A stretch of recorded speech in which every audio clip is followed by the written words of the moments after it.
Good evening, and thank you for joining us, depending on where you are in the world. I am Angie Forbin. We are live on Facebook, on YouTube. The name is the same as the handle.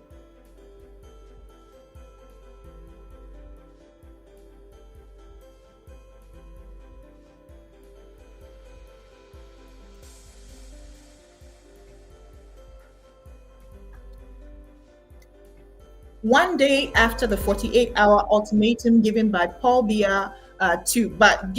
Biya by his political adversary Issa Tchiroma expired. Issa Tchiroma on Sunday, November 9, told Mr. Biya to unequivocally release the thousands of people picked up during unprecedented post-electoral protests that led to the loss of at least 48 people in Cameroon.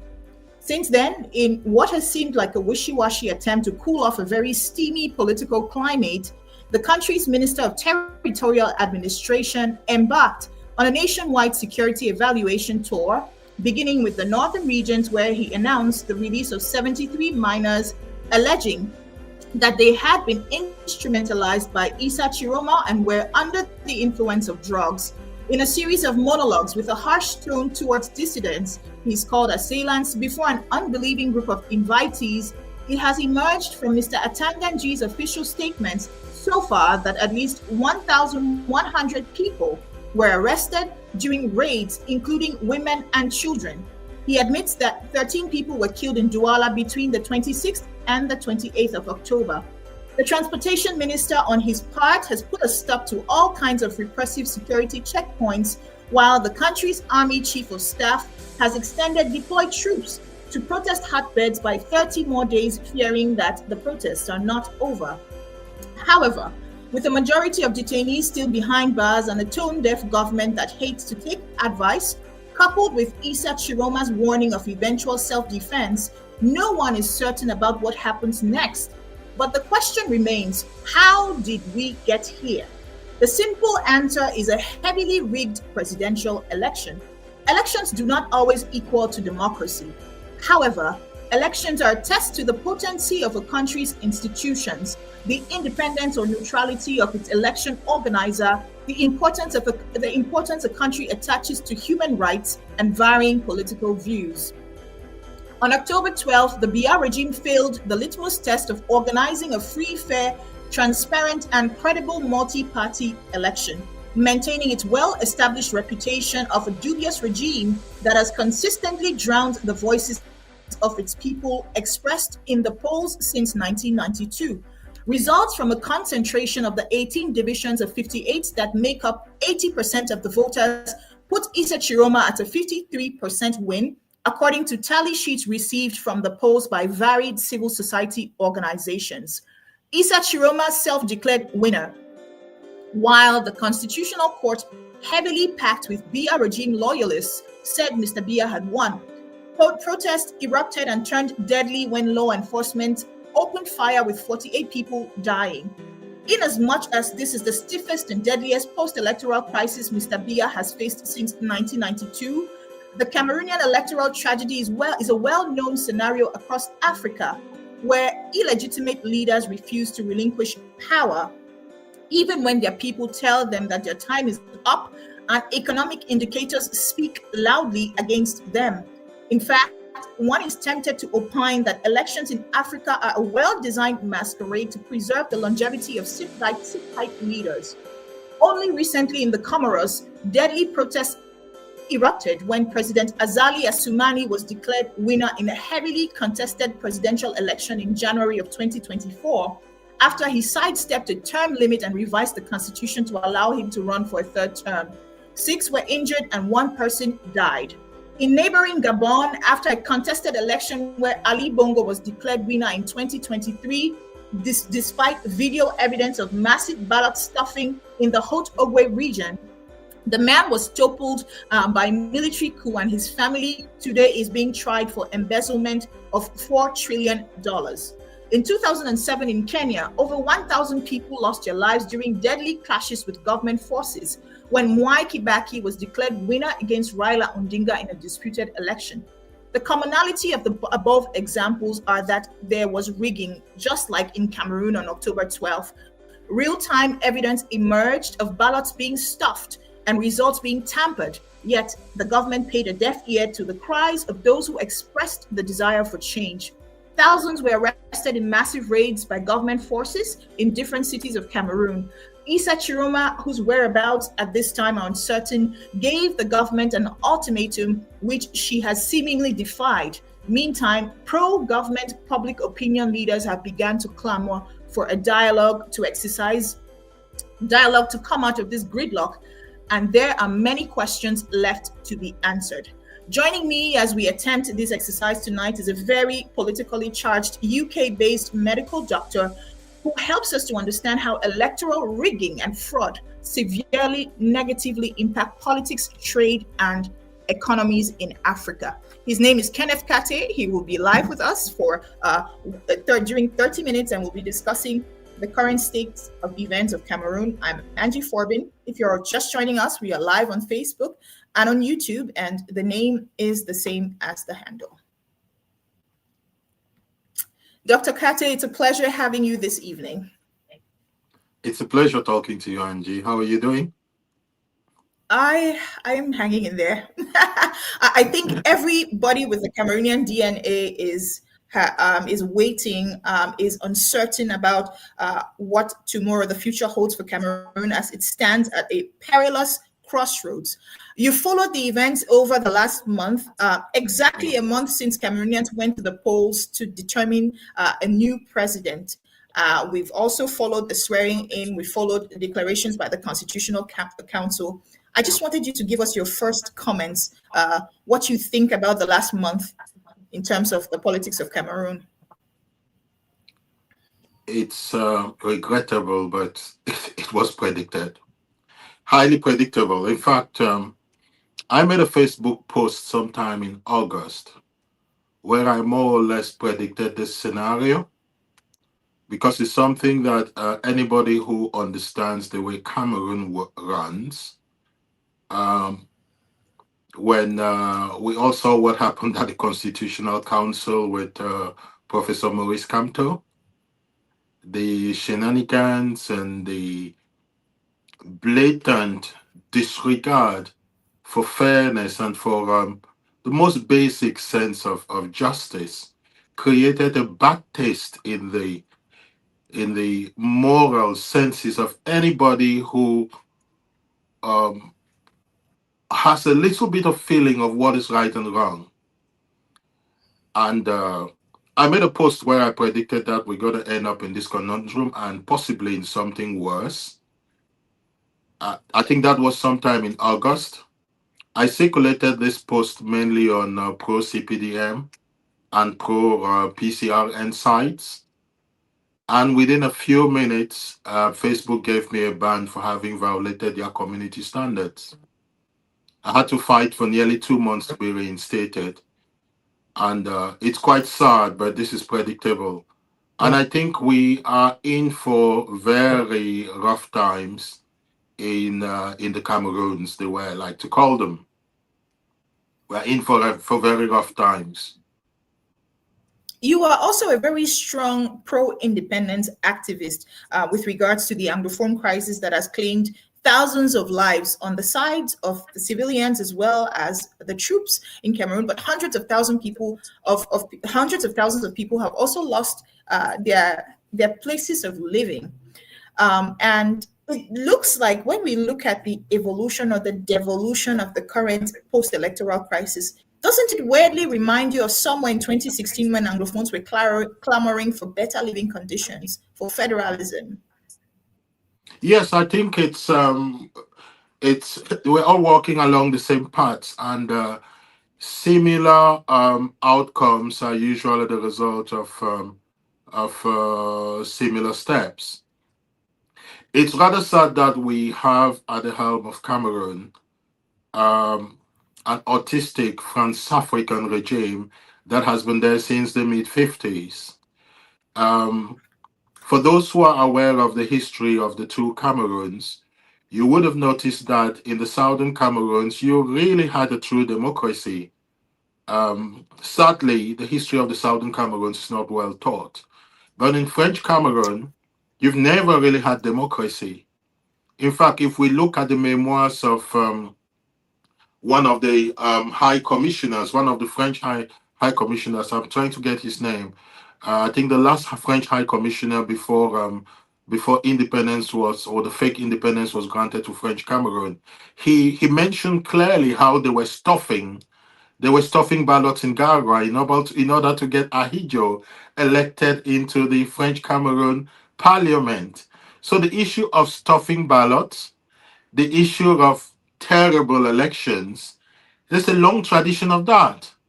We knew that in French Cameroon, the most popular party in the 50s was the UPC. The UPC was banned and power was handed over to Andre Marie Bida of a different party. Then, when he wasn't as compliant as the French wanted, he was more or less shoved aside and power handed over to Ahidjo. I think the only time we have had more or less some sort of free and fair elections in French Cameroon, the incumbent lost.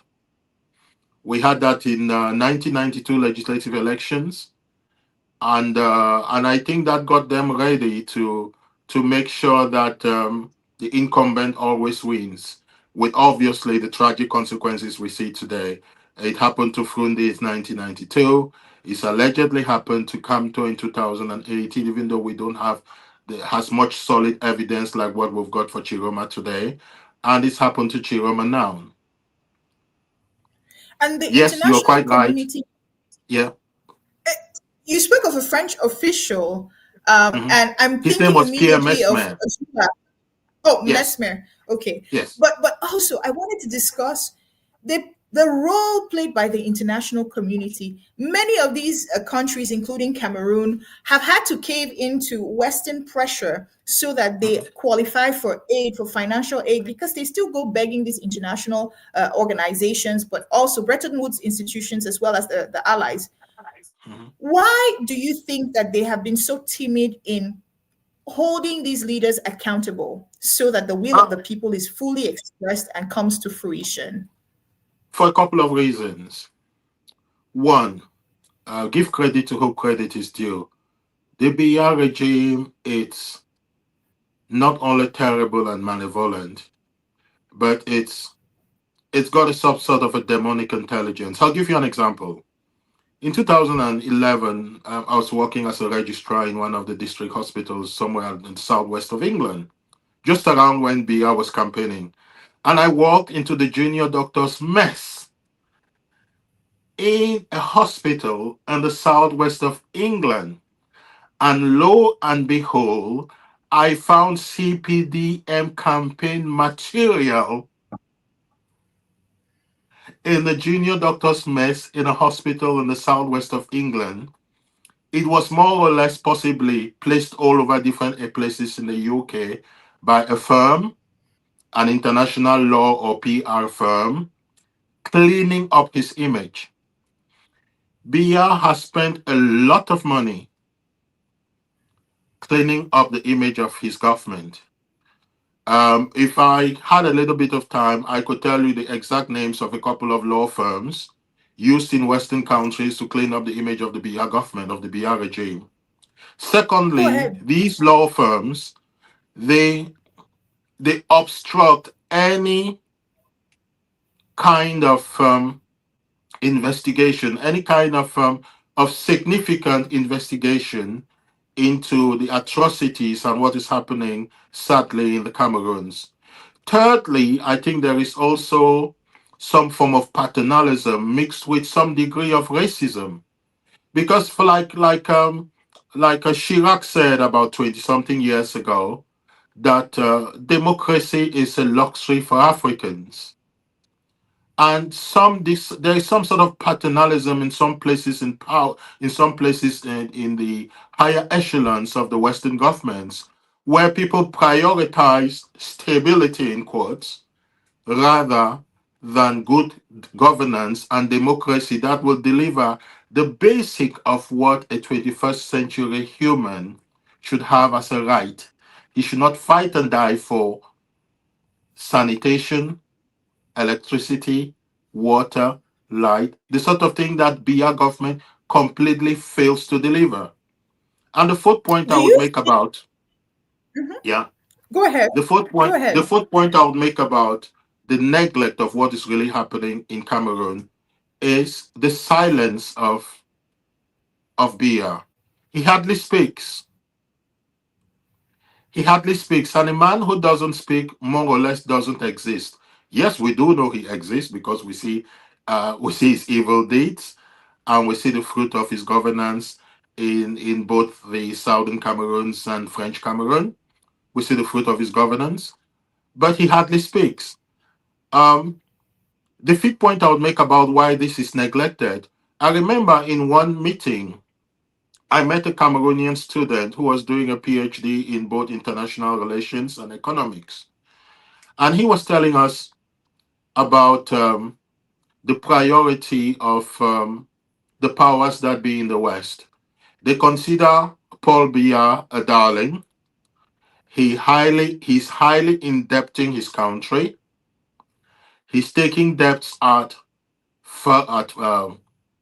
faraminous interest margins for the nations of Cameroon, and that's basically what they like because he's giving them good business.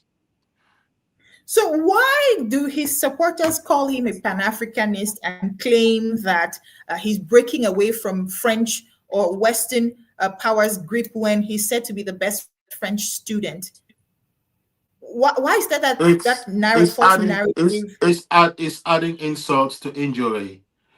Biya, from all his actions and by his training, Biya, there are echoes of, you don't just wake up being a Pan Africanist one good morning when you've been Francois Mitterrand's best student for most of your life, when you went to the haute école de sciences politiques d'outre-mer, where basically you were coined and you were trained into becoming subservient to the French, to consider everything French and European good and to consider everything African evil. Biya was brought up in that mold. Even in his days as a student in Paris, he hardly mixed up with the other African students. The other African students were all there vying for the UPC, trying to get their voices heard. Biya was more or less a worm, subservient, and Mongo Betty has a couple of comments on the young Biya as a student. You don't just wake up one good day and become a Pan Africanist. Obviously, he's clever enough to know that wagging wagging the flag of a Pan Africanist is the best way to get yourself loved by the youth of Cameroon. Who doesn't love Traore? Who doesn't love Jerry Rawlings? Who doesn't love Assimi Goïta? Who doesn't love these people who are giving us the pride of being black, a pride of some degree of independence, a pride of making our own mark of history? So basically, Biya is what they will call in French Pan-Africanist the pacotille. It's a fake Pan-Africanist. So he rides Uh, on the wave of the hard work of people who are actually striving towards a united Africa, shapes the narrative in his favor, whereas indicators have it that he is a brutal dictator. And you just spoke about countries preferring stability over their basic necessities. Before I get to that question, I just wanted to mention I was reading this article today that says 66% of Africans actually desire democracy, 80% are against a single party state. My question mhm. to you, can stability be realized without in impunity, without a strong justice system, without institutions that work? You can have stability for a while without institutions that work. The example of Gaddafi in Libya and a couple of other African strongmen. And the human being is a complex creature. If you know about if you remember how Libya was ruled by Gaddafi, one strongman rule. And once the one strongman gives to the people the basics of what they need, their basic needs are fulfilled. The next thing the people will be clamoring for will be for their political needs and their political rights because man is a political animal. You just can't give him food, water, drink, and you allow him not to express his mind. in the governance of his country, especially in this day and age with the internet. So a couple of African strongmen have proven that in the 21st century, meeting the basic needs of your population is good. Biya is terrible because even the basic needs of his populations are not met. And in addition to that, he's been clearly genocidal towards the English-speaking community. And now it looks like he wants to be genocidal again towards another community. It's the sad history After of French Cameroon. 1984, after Yes. the botched 1984 coup, which is believed to have been actually fabricated by the regime to tighten its grip on its people and to carry out a witch hunt on those who were loyal to the former president, Amadou Ahidjo, who is currently buried in Senegal. If you're just joining us, I'm Angie Forbin. You are live on Facebook. I'm going to go ahead, Dr. Katia, and read a few comments of our viewers who are currently watching us. Yuba Mamouda says bonsoir, je suis présent. Bonsoir Yuba, c'est merci d'être là pour nous.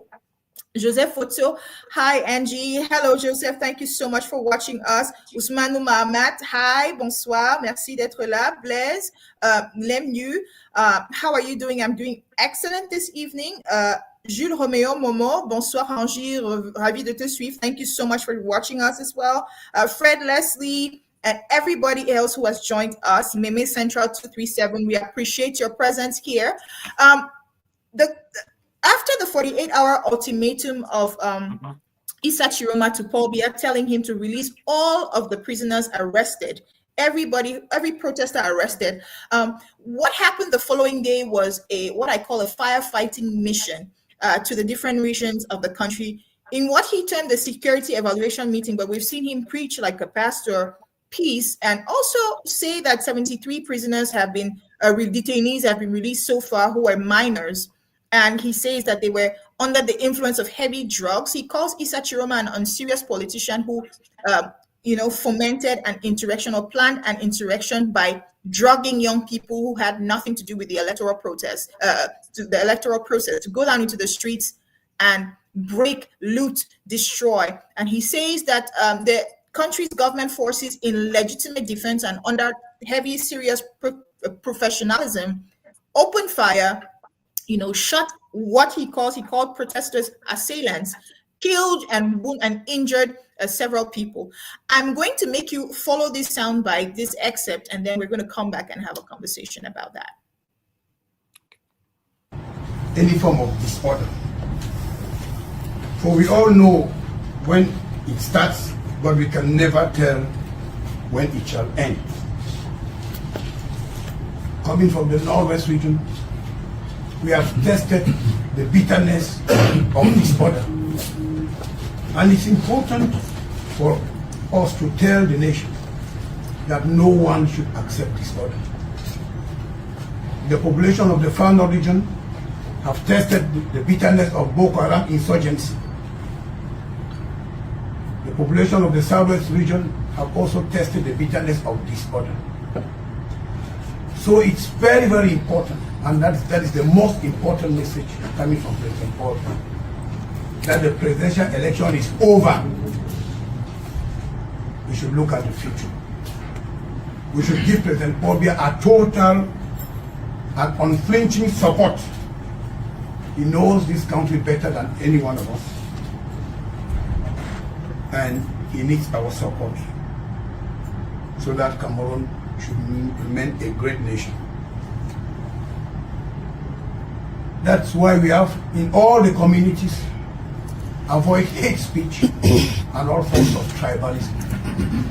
We should all promote Republican values, living together, peaceful coexistence amongst all Cameroonians, and the determination to consolidate peace and unity.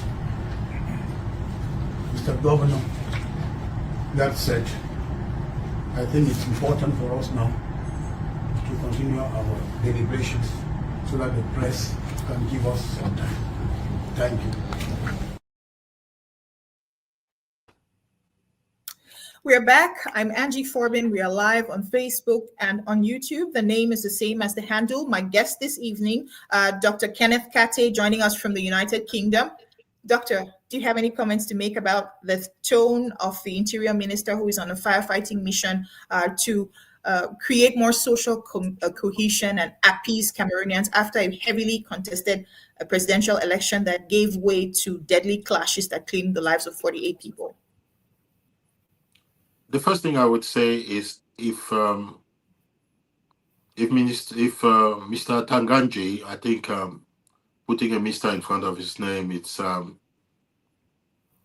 the most unfair thing I could do, but I would give him that degree of unfairness. Um, if Mr. Tanganji succeeds in his mission, then I think we may have to create a new species of humans. We may have to really look clearly and think maybe there is a new kind of humans called Homo cameroonensis, completely different psychologically from all other human beings on earth. I remember when I was a medical student in the Faculty of Medicine, University of Yaoundé, we had a couple of Chadian students studying, and they used to say Cameroonians are a completely different kind of humans, a completely different kind of Africans. A Chadian colleague used to tell me that. I said, why? He said, you guys tolerate what is intolerable. Is it because you've got a higher alcohol consumption than most other African countries? I said, why do you say so? He was commenting on the 1992 elections. He said, had that happened in Chad, Frundi's people would have stormed all the military offices in the Northwest and marched down to Yaoundé. He said, there's something in the psychological makeup of Cameroonians. Now, if Atanganji succeeds, I think we will have to look at what is really happening among Cameroonians. How long can we bear what is intolerable? In the name of peace, what kind of peace?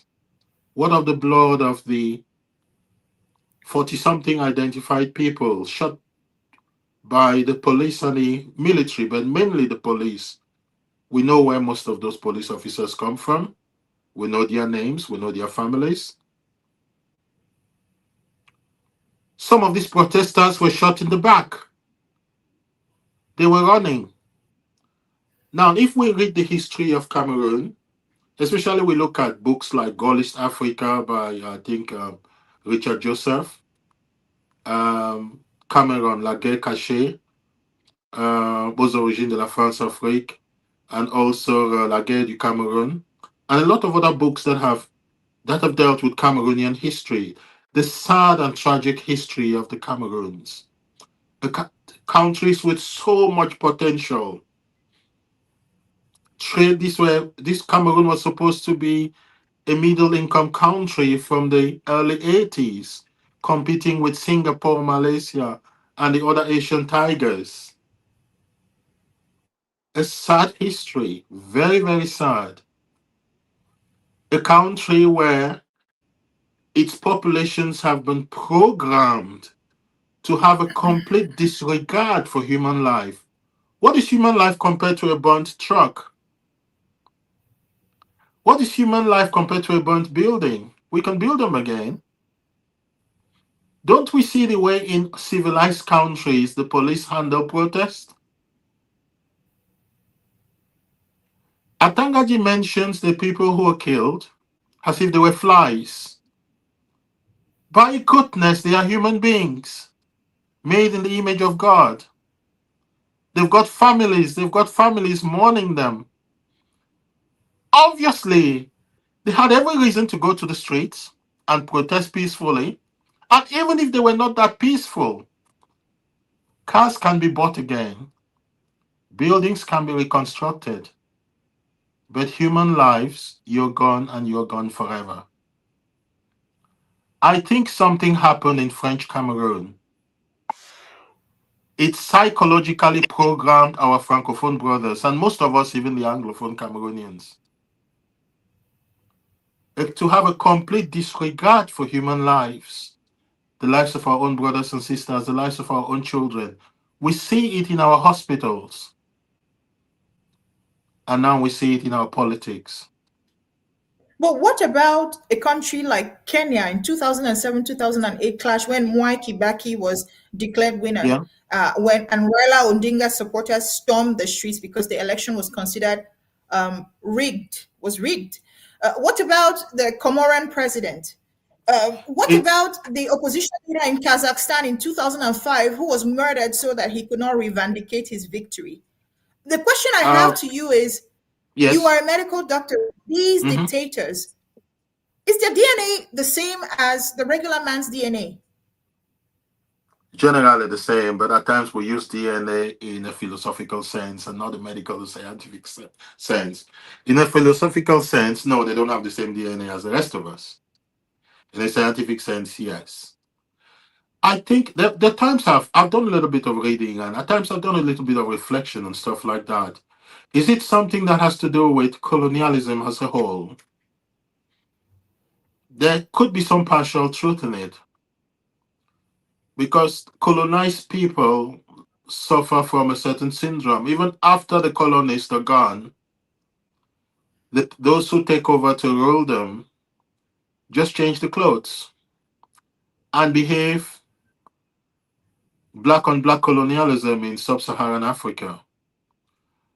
I have a solution for it, at least a proposal for it. I think African governments should completely do away with armies as a profession. Because apart from Shaka Zulu and a few other, if you look at the history of sub-Saharan Africa, you would notice that a lot of African communities did not have, if you had to do an identity card, you would see the name, you would see possibly the season he was born, maybe we know not the exact date, 300-400 years ago. And for profession, you would see farmer, fisherman, hunter, blacksmith, but you would never see profession soldier, with a few exceptions.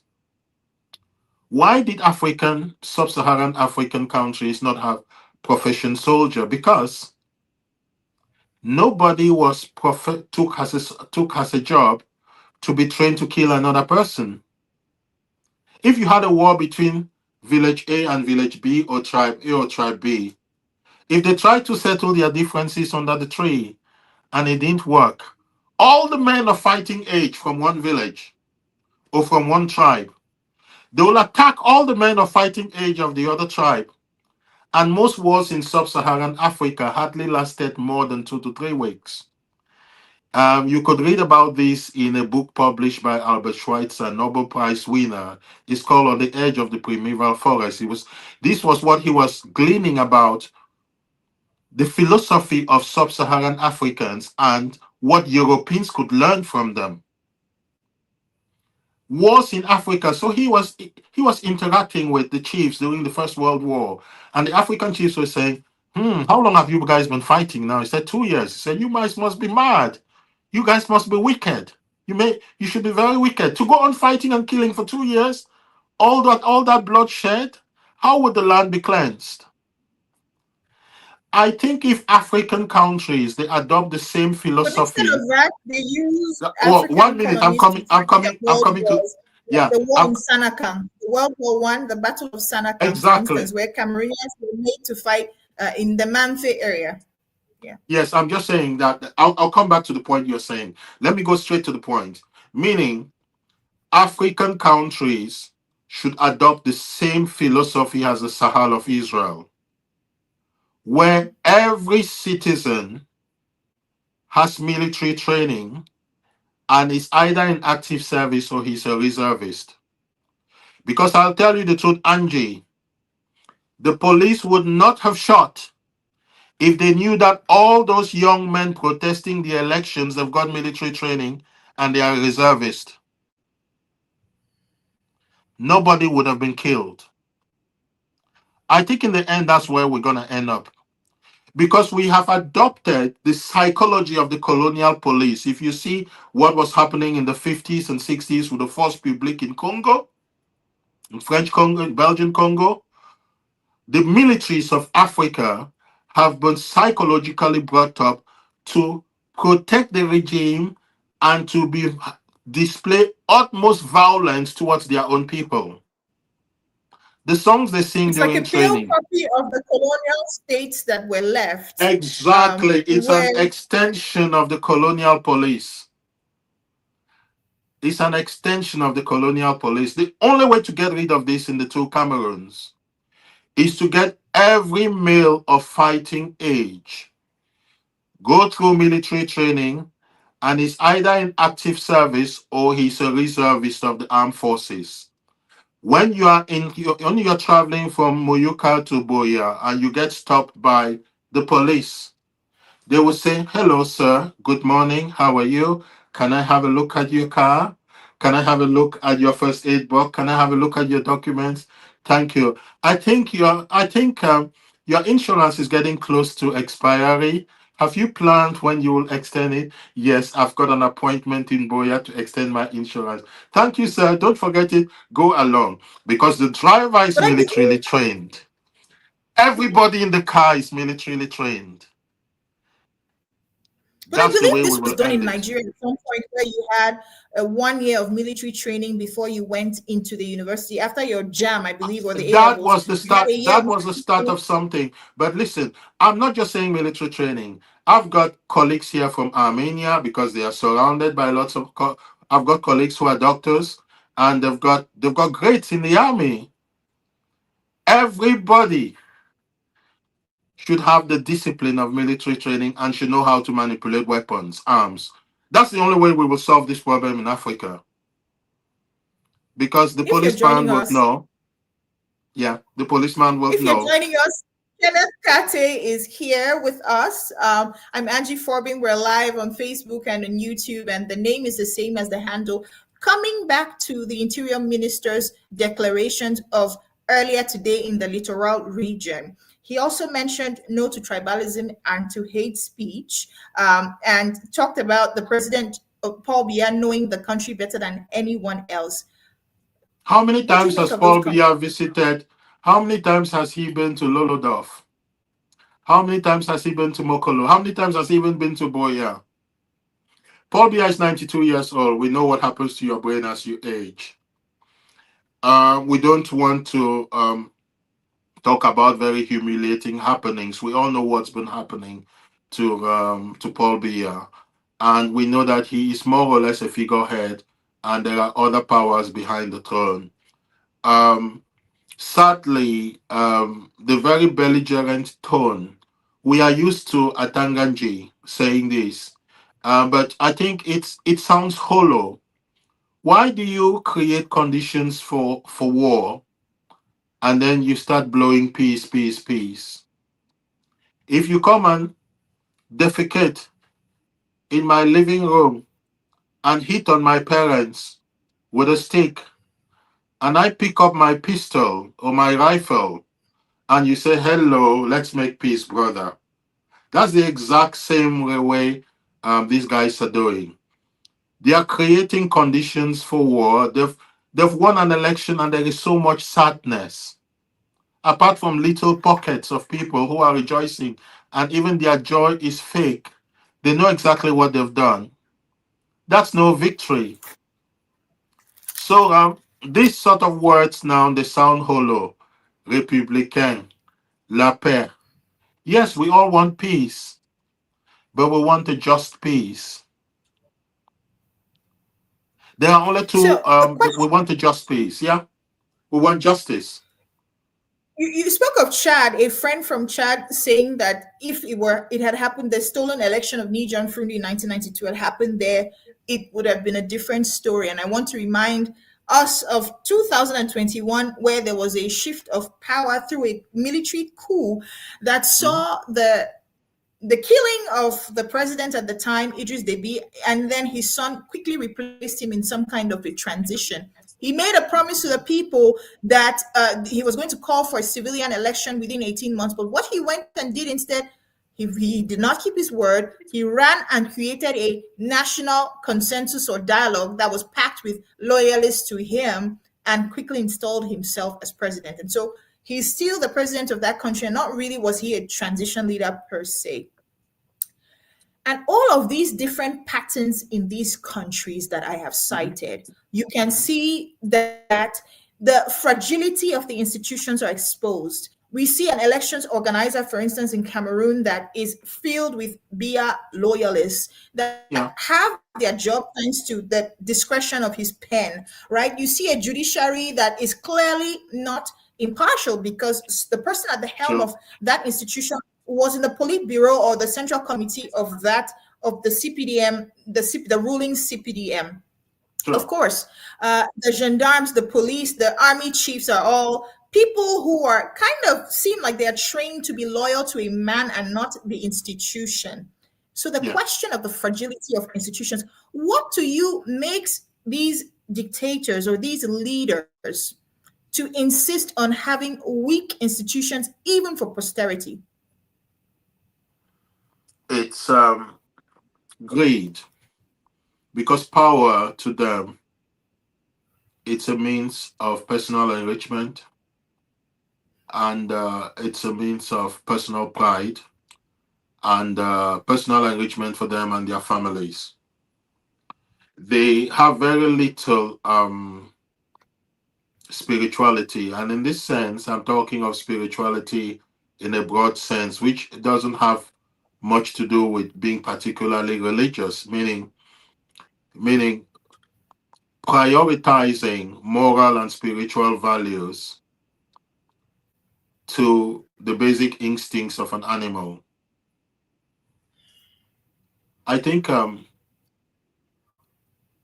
has been sadly, there have been a lack of spiritual and moral thought in the governance of most post-colonial states. You've had a couple of exceptions. Thomas Sankara was clearly a very highly spiritual person. Um, he gave priority to what should have priority: equity, truthfulness, and simplicity, and personal integrity as a means of governance. I think Chinua Achebe wrote about that in one of his last books, The Trouble with Nigeria, which another intellectual said it could be renamed The Trouble with Africa. So the question is, how do we build and maintain strong institutions when we have been brought up to eulogize and clap for big, strong men with lots of money and pot bellies and lots of wives and girlfriends all kept around the whole city, and everybody's clapping for them? That, oh, that's a big man, that's a strong man. Now, we care very little for where he got his money from. I think the basics of being a spiritual and a moral person, our education, our societies, our post-colonial societies, and you can see that in books that take a swipe at post-colonial societies, like No Longer at Ease and A Man of the People of Chinua Achebe, about how corruption gangrenes the society to the point where people think it is normal to dip your finger into the honeypot of what belongs to the community. I speak as a doctor. I know the way Cameroonian hospitals are run. I know what what Cameroonians stood, young doctors on leaving medical school when they are waiting for their first posting, the sort of positions they are looking for, and what they do to buy their first car by dipping the finger into the money of the hospital. Now, I'm not a saint. I'm trying to be a good Christian, but I think it has to do with also the way my father brought me up and the values I also inherited from my family and my church. But I think we need a society where people are moral and spiritual, and to carry those values into governance in whatsoever we do. We'll be able to build strong institutions. We'll be able to. We should teach our children. We should give our children um, new models, people to look up to, not the Paul Bias, not the Atanganjis, not those who've acquired faraminous wealth, those whose butlers and houseboys are stealing 300 million from their inner cupboards in their houses, and then it shows on the newspaper, and then they even take the houseboy to the police and get him flogged to show where he hid the money. And the moral incongruity of all of that action never really, never really touches the consciences of people. We've become so used to evil. We've become so used to dishonesty that it's just become nearly second nature in Cameroon. And you need honest people to build strong institutions. You also need people with courage. You need people who can hit their hand and say, no, I won't allow this. It's wrong. We need people like Alice Com, the bravery she's been demonstrating. We need more people like Kawala. We need people who are brave, people who can speak truth to power. If not, the fruit will continue to fester. Cameroon is a cauldron. Cameroon is sitting on a volcano. It's got an average age of 19. It's got internet connection. The young people, I think it's another grapes of wrath of Steinbeck. It's going to happen. Alice Nkom, It's going to Alice happen Nkom, because, who yeah, because that's just the way human societies work. It's time for the international community to step in to defuse this bomb because it's a bomb and Tanganji can postpone it. but it is sticking. it but it's a ticking time bomb because there is If you're no, we just are all human beings, we all have a certain degree of tolerance. Maybe maybe Homo Cameroonensis own degree of tolerance, maybe his chromosomes have been modified by so much beer and dancing and bikutsi. But make no mistake, it's still there. It's a ticking time if you're bomb. just It needs to joining be us, diffused. I'm Angie Forbin. We are live. This is Facebook, YouTube. The name is the same as the handle. And Kenneth Kate, Dr. Kenneth Kate is our guest today, joining us from the UK. Yves Ute says bonsoir. Good evening, Yves. Thank you for joining us. Ephraim Njike. Doctor, the question is to you. What is keeping the regime alive despite misery and hardship in Cameroon? Oh yes, I'll tell you, it's a very complex, like in my writing. It's a complex mix. In fact, I was looking at a book several years ago. I think it was a Christian book on prayer, and it was published by a Christian missionary organization and what to pray for the different countries of the world. And on the page on Cameroon, the very first sentence was, it's so difficult to predict what would happen with this country because so many predictions have been made and they all go the wrong way. In French, they say, le pays s'y déjoue tous les pronostics. Now, with Cameroon, um, sorry, I've lost my train of thought. Repeat the question so that I don't Restate the deter. question. I'll restate the question. What is keeping this regime alive despite the misery and hardship of Cameroon? And I would say that to say, just like what you just said, the comment you just made, le Cameroun déjoue tous les pronostics. A former U.S. ambassador, Janet Garvey, had said you had all the social elements put together for an uprising in Cameroon, but nothing had happened. And she was perplexed at that. But yeah, again, the question is from FMGK, and it states, it says, "What, doctor? What is keeping this regime alive despite the misery and hardship in Cameroon?" Yes, I think there are a couple of things which are keeping this regime alive. The first thing is divide and rule. Um, I remember when we were kids and growing up, I went to Lycée Bilingue Boya. Before I went to Lycée Bilingue, I could hardly string a sentence in French correctly. And I thank God for my teachers, and they've given me a certain degree of fluency in the French language too. Um, but I can still remember growing up in the dormitories. We had kids from different corners of Cameroon, and there was so little tribalism.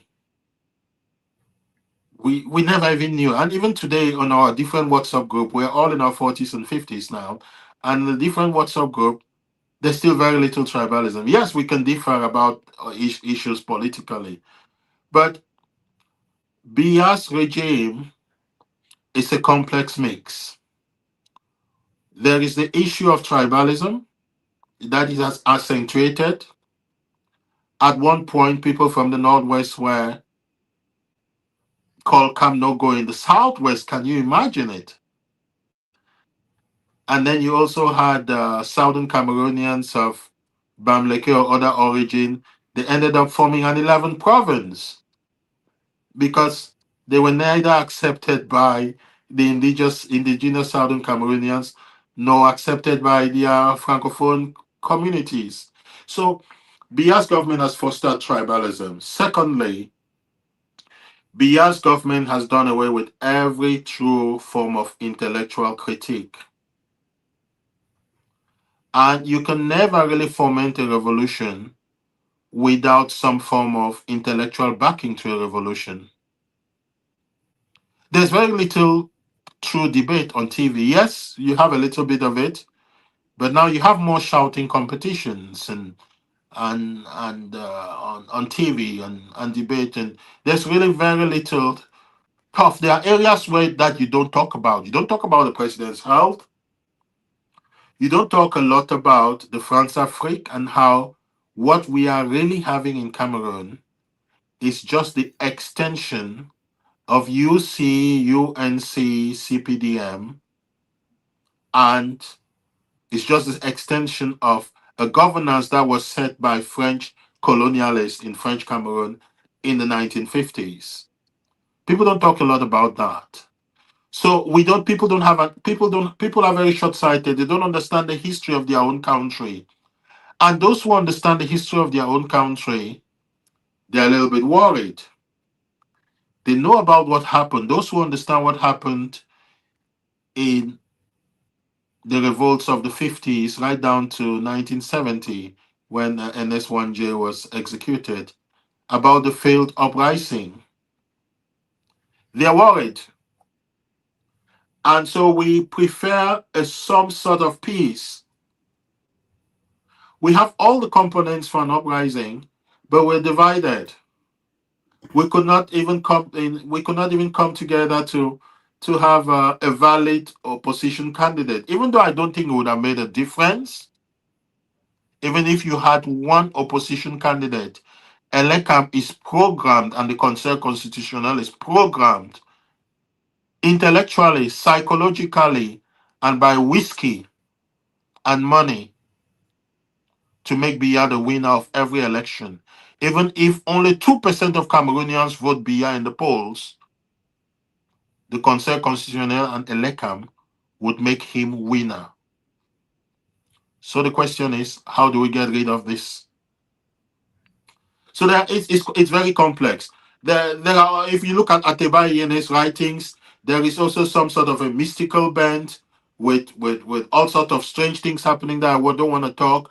Titus Edward also spoke about the mysticism a mix of both European mysticism and African mysticism and cult and sexual deviant practices and stuff like that. It's a real hodgepodge. It would.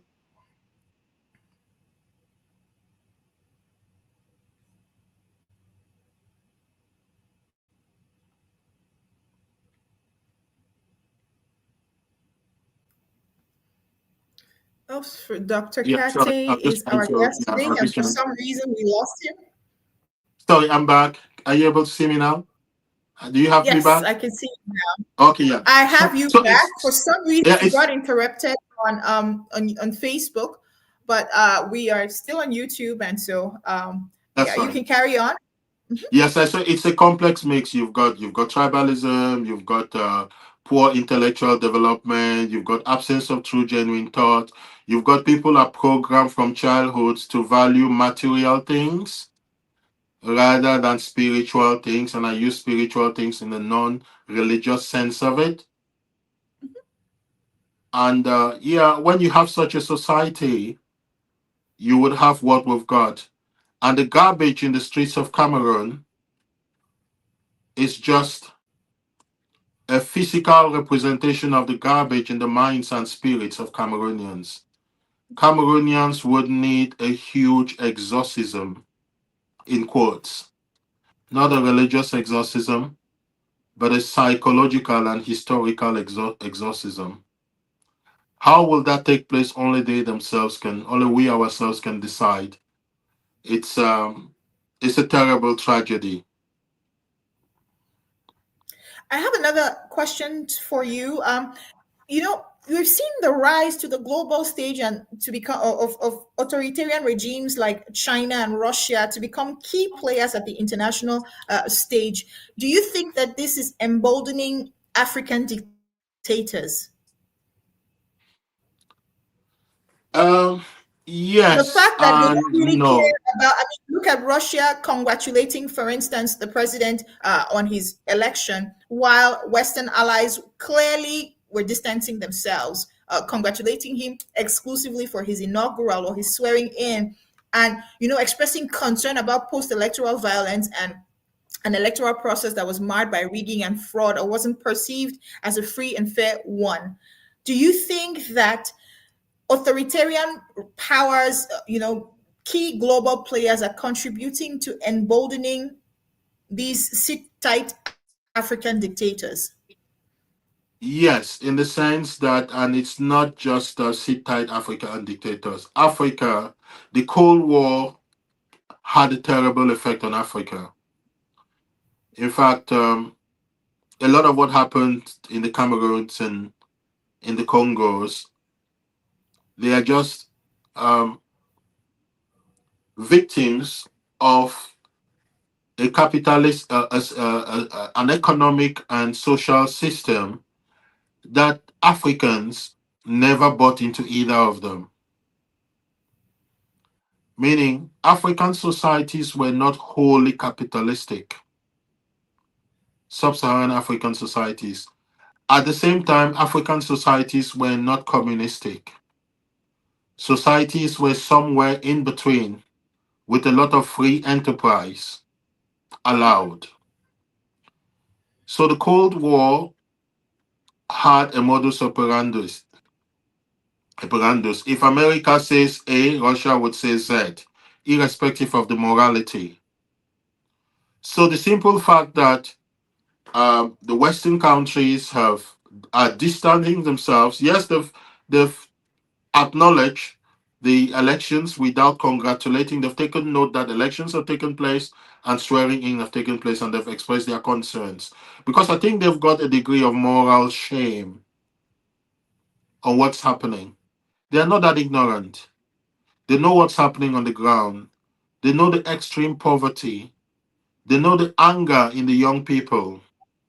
They know the desire for change. Their countries are flooded with immigrants from these countries running away from the poverty and persecution, wanting to be in a place where they could express their minds and be free. Now, um, Russian authoritarianism has its own history. Chinese authoritarianism has its own history, but these authoritarian regimes had a certain degree of spirituality in the sense that you could see the goods were delivered. The streets were So, cleaned, people got looked after. That's how you know the goods have been delivered.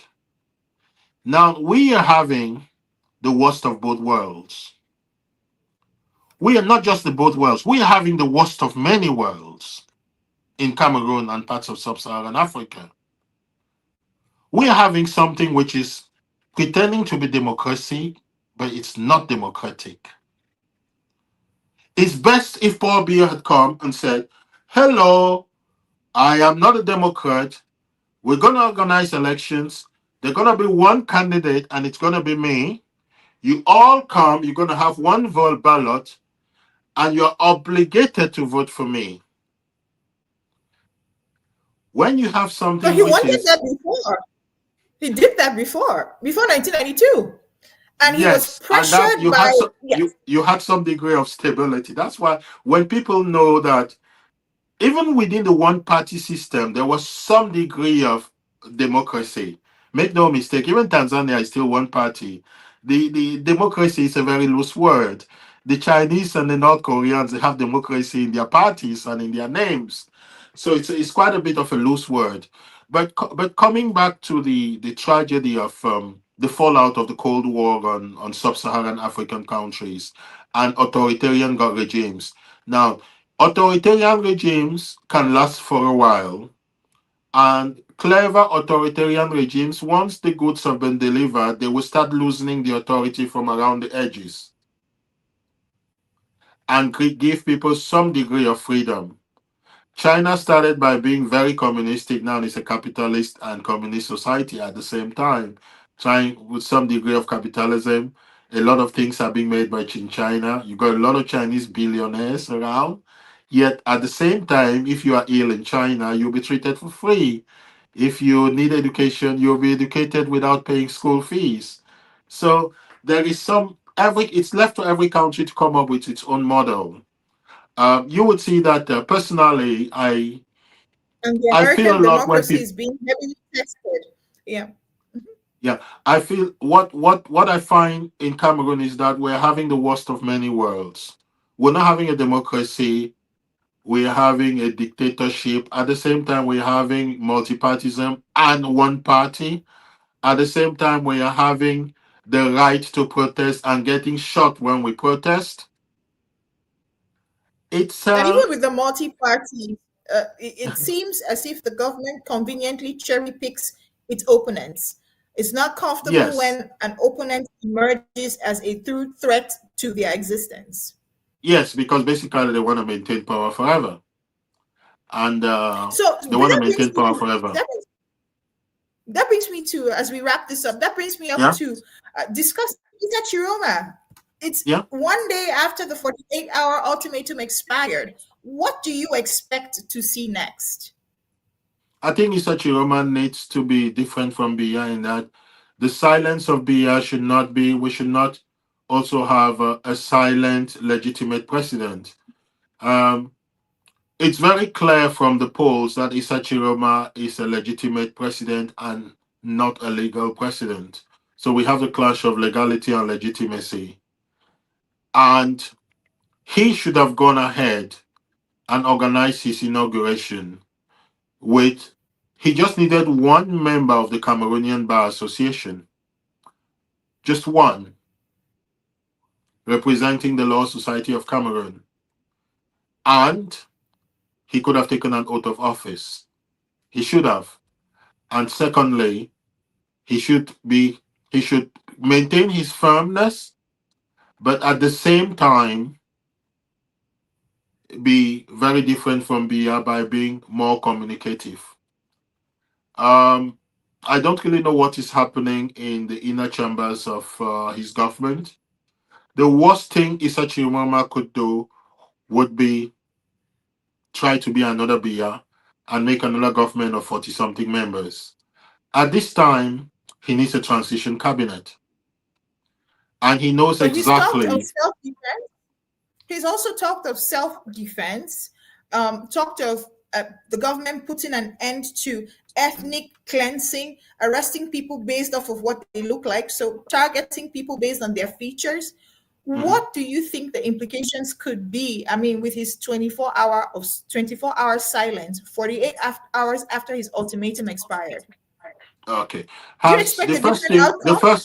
the first thing, it's, I think we have to look at the doctrine of a moral war. The first thing about the doctrine of a moral war is, the first question he has to ask himself is it just? Is his cause just? Most people would say yes. The second question he has to ask himself is, does he have the legitimate authority to declare war?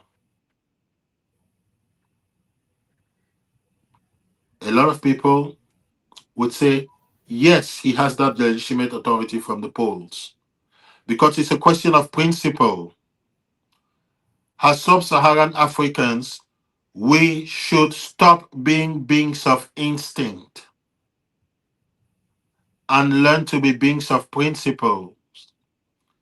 Because if we are human beings of just instinct, eat, drink, sleep, have sex, make children, get drunk, je vais voir mes enfants grandir, we are creating a volcano. It may not erupt in our lifetime, it will erupt in the lifetimes of our children and grandchildren if we are not beings of principle.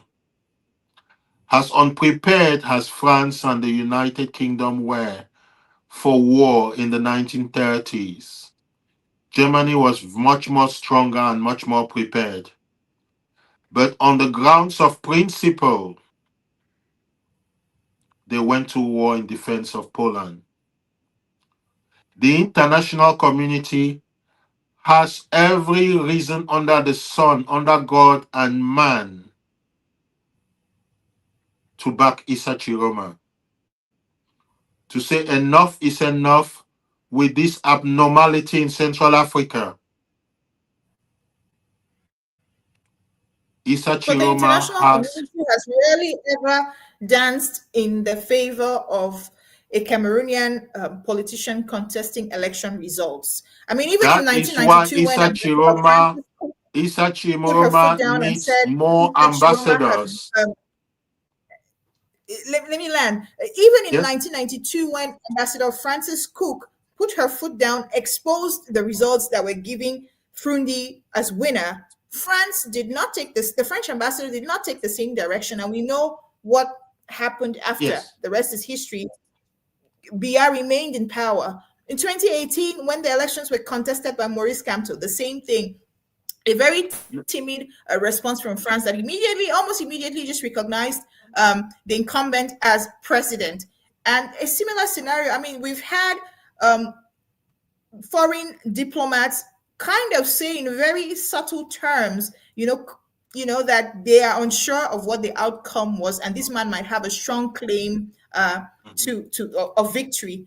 But mhm. the answer is the same, and the question remains: what Yes. really does the international, what weight does the international community hold, and why do they look away at the very worst and are very timid at the very best when it comes to Cameroonian politics? Remember, the Anglophone crisis is recognized as Yeah. one of the most slept on crises in the world.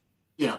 So, for some reason, when it comes to Cameroon, it is more convenient for allies to simply just ignore, Mhm. downplay, look away. That's why Issa Chiroma, I think he should have known, especially when he was gathering the momentum, like a month or two before the elections, when he was quite surprised by. I even heard that there were amber camps where Amazonian soldiers were rejoicing, even though they've got their differences with French Cameroon. It it it was such a pleasure to see joy. at Issa Tchiroma'S meetings. It was something that Cameroonians had not seen for a long time. He himself was surprised. What happened to him? Why do people like him? Why are people counting votes? Chiro, Chiro Shu, Chiro Bebe, Chiro Bon Diable, Chiro. Hundreds and hundreds of polling votes of polls being counted and only Issa Chiroma.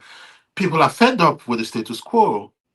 Even like the Archbishop of Yagua said, even the devil challenging Beya would be chosen. We'll see what will make him. Maybe we'll exercise him later. Now, what we Issa Chiroma seeing the momentum should have had more ambassadors in inverted commas, approaching the powers that be. I know that he's got his ambassadors now, trying to make inroads into different spheres of power. How successful it is, with only the days that come would tell. So where we are now, we are different from 1992. We're different from 2018. Camto alleges, and possibly with very strong reasons, but not with the degree of evidence that Issa Chiroma has, on different civil service platforms, civil society platforms, and I think even the opposition parties. It's rather sad. It's a very, very sad thing that you've got opposition parties who know the real results and who will stay quiet. That tells you the degree of moral degeneracy we have in our society. A selfish type of politics? Apart from selfishness, it is diabolical. You have in your hands what can diffuse the bomb. You have in your hands the evidence of the real results, not the ones that Elekam concocted. You've got the PVs, or the voting reports, to put it in proper English, from the different polling stations. You've got them in your possession, and you stay quiet. It's and you allow the wound to fester, and you allow young men to be shot like flies. It's yes, I would say he's got legitimate authority, he's got the moral burden, and today with the internet, he has the evidence. How much backing will he have? We will still fall in the same argument that one European diplomat said some years ago. Ouf, les Africains, ils sont habitués à s'entretuer entre eux. So Issa Chiroma is now embarked on that narrow, windy path of resistance to the powers that be because of a contested election that emerged from massive rigging that was filmed in real time, while Yes. on the other hand, results from the polling station equally filmed by a very involved and active group of voters, this time ready to see change. He recently has appointed a new spokesperson responsible for media relations, Abdelaziz Munde Jimbam. Do you have any comments to make or any advice about his communication strategy as we say our bye-byes? I would advise Issa Chiroma's communication person to get as close as he can to both the Western powers, inundate them with the evidence, and also to the Pan African community. They should get closer. The youth of Africa, they take pride in rediscovering that the sort of pride that Traore has given to us and the other guys of his camp. Yes, they've got their shortcomings, but I think Issa Chiroma's communication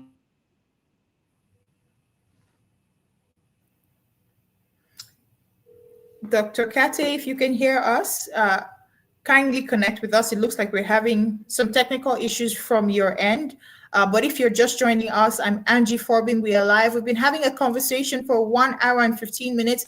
Those of you who are just connecting here, we had some technical issues that saw us booted out of Facebook. So we're live exclusively to wrap this up on YouTube. I am Angie Forbin.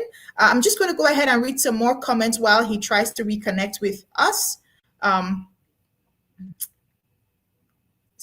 Mimi Central says that Atango man, my biggest problem for all this wahala way they take place for that country, a very selfish and greedy individual. Emedika, merci beaucoup pour les compliments. Eno Ayuk Eba says, good job. Thank you again for those who are just joining us. I'm Angie Forbin. For those of you who are here for all the 1 hour and 17 minutes now, I appreciate your time. As you know, 24 hours it's been since the 48-hour ultimatum of Issa Tchiroma to Paul Biya expired. He's been asking for the immediate release of all the prisoners, all the people or the protesters arrested in line with post-electoral process that led to deadly clashes, claiming the lives of 48 people. What we now know per the official figures advanced in various meetings held in 4 different regions by the Interior Minister is that what we know is that at least 1,100 people were picked up, 829 in Douala alone. Those are the numbers that we have for now. We also know, according to his official figures, the Interior Minister, that 13 people were killed between the 26th and the 28th of October in Douala in what the Minister of the Interior, Atanganji, calls professional self-defense by government forces. I'm Angie Forbin, and if you've been live, we are on Facebook, but we had some glitches today and we got interrupted at some point. And so we're wrapping up this conversation on YouTube. I've been here. I've had a wonderful time to be with you, and I'll be back again soon.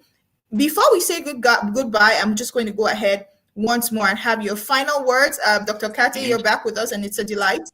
You were wrapping up. We were wrapping up. I would just like for you to say 1 or 2 more lines so that we can call it a day and you can go back to your occupations, because I know you're super busy, and I appreciate you for making it here to discuss with us for over 1 hour when I'd asked you for only 30 minutes. Good. Okay. Yes, I think I again will first of all congratulate Issa Tchiroma for his historic victory, and now he must back up his promises to the Cameroonian people when he said, I would not allow your victory to be stolen. The Biya's regime is fearful. Don't believe all what Atangaji is saying. Amongst Cameroonian troops, especially the army, I will not put so much importance on the police, because I know who they are. But you still have a couple of patriotic people. Make no mistake, Gerandi was trained there. Thomas Sankara spent some time in EMIA. So even, are you getting me? Perfectly. Okay, that's we're wrapping fine. it up. So even, yeah, we're wrapping up. So even with the mess we are having, if Tchiroma maintains the pressure, if Tchiroma is truthful, firm, steadfast, the regime would buckle and stumble. And once it starts buckling and stumbling, that will be the start of the liberation of Cameroon. If he folds up and gives up, we will not have this opportunity for a very long time. He should be firm. We are at the crossroads in history. He should have all the backing he can have, even from the devil himself. The regime would buckle. Paul Biya and his ilk, they would flee. And you will have the Cameroon we've been praying for and that we deserve to have. Mr. And I'll be back. Thank you. I'll be back and I'll teach internal medicine. I'll teach internal medicine in the University of Southern Cameroon's Boya. I'll look forward to having you then. Dr. Kati, it's been a pleasure having you. Have a wonderful evening. And you too. Thank you. It's been... Well, Dr. Kenneth Cathy from the United Kingdom was here, a medical doctor. We discussed the stakes of the issues at heart in Cameroon right now, a contested presidential election that has led us into a bitter series of unprecedented protests like the Biya regime had never seen before. We have seen 24 hours after the expiration of a 48-hour ultimatum issued by Issa Tchiroma'S to Paul Biya, calling on the release of some 1,100 prisoners at least. The immediate release of them, or else he would be, going down the route of self-defense and self-determination. It's on that note that we will be calling it quits, even as the Interior Minister goes around the country preaching peace and stability and calling the minors who are arrested drugged and instrumentalized by the country's Paul Biya's main adversary. This has been Angie Forbin. We were live on Facebook for the first 55 minutes of the show, but we got interrupted. We are ending it here on YouTube. Bye-bye.